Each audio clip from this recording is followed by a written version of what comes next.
The Smiths had now officially disbanded. There would be no more new recordings.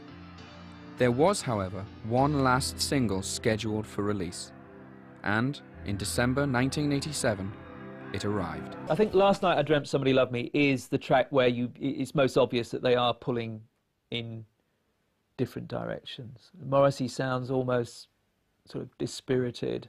Marr wants to kind of create this sort of epic guitar adventure. He's getting into strings, you know. He's clearly thinking, how far can we take this? And he's feeling frustrated by what he sees as Morrissey sort of wallowing in some sort of backward-looking nostalgia, and I think that's very evident on that track.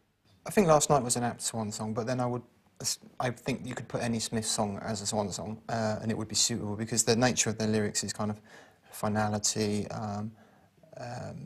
conclusions being drawn, people being slightly unsatisfied with their life, all things that you could easily tie in with the breakup of a band. I think the fact that their music is timeless for me and for a new generation of young listeners is the fact that it was so very well produced.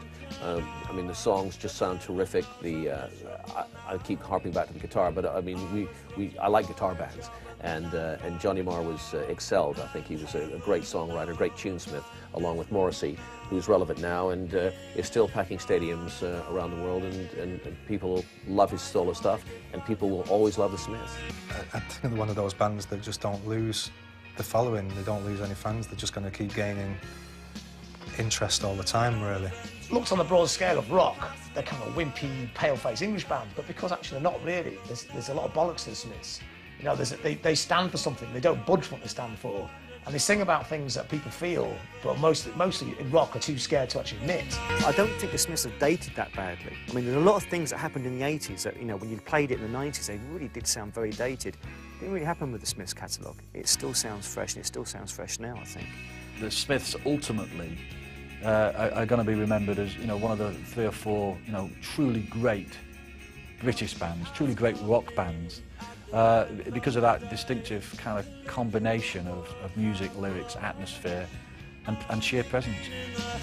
Too long, she said, and I naturally fled.